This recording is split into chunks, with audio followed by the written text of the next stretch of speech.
here. So I'll just give you a quick overview of what HVAKR is and try and keep it to just a couple minutes here.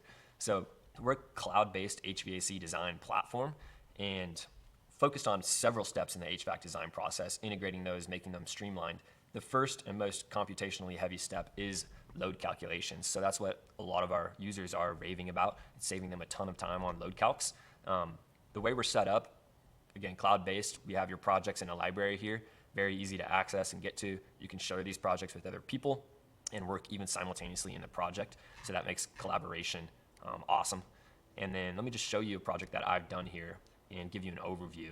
The way we've set it up is meant to mimic the familiar HVAC design workflow that you go through, starting with basis of design. So the first few steps here are really meant to look like a basis of design. You put in your outdoor information in just a really friendly interface, define all your envelope properties, define your space criteria here for your different space types, indoor conditions, ventilation, etc. And then system criteria, you can even specify different duct types and their sizing parameters, and I'll touch on that at the end. From there, once those things are defined, you would bring in a set of floor plans, and this just makes the next few steps extremely intuitive, very visual. You're able to actually look at your plans as you're doing your takeoff and doing your load calculations here. So you would create spaces, and with each space you would define the space type and some more information about that space. Then you would define your exterior. So I would assign walls, exterior walls, and place windows on my exterior. We even recently added a nice little preview so you're able to quickly get a glimpse of your building and make sure you've modeled it correctly. Then you assign those spaces to zones. Those zones are assigned to systems, and even here you can select these different groupings and look at your peak loads for them, which is really handy when you're doing your zoning. You can design as you go and get that instant feedback. It's an extremely fast engine that we're working with here.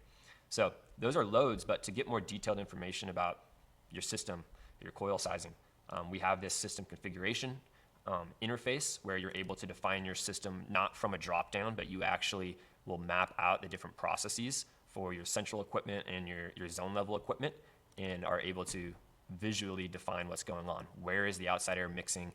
Where are the cooling and heating components? And you're able to provide your discharge temperatures. From there, we're able to get coil sizing. But before I show you that, we're also able to provide this really nice airflow map.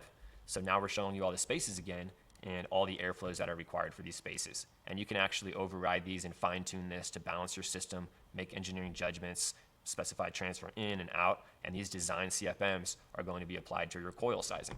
So to look at that, I can go to my load summary, breaking out by system zones and spaces, and the top half here is just a breakdown of my peak loads, all the load components present in this system in this case, and then here I can see my coil loads and the psychrometrics associated with that central unit. So this cooling coil for this unit, this is what's going on here. These are the airflows that it's handling, and I can look at the same thing with my fan coil unit here.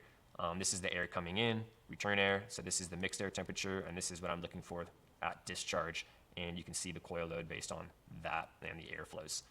Lastly, to tie it all together, we added another step, which is your dry side design. So since we have all this airflow information about each space, we created a really nice toolkit here where you can just place registers, and it is automatically going to pick up how much CFM those registers are responsible for.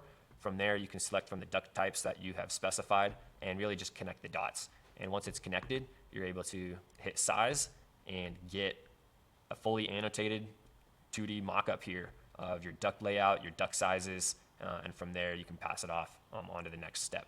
But what's great about this is all of these steps are integrated. So if you've done this and you've got all your duct sizes, your CFMs here, and then the architect makes a bunch of changes. Maybe they add a bunch of windows, change the window properties, change the occupancy. You can make that change in your loads, and it's going to update all your loads, all your CFMs, and your duct sizes. So it makes for a really snappy revision. So that kind of caps it off. I'd love to show you more and talk in more detail.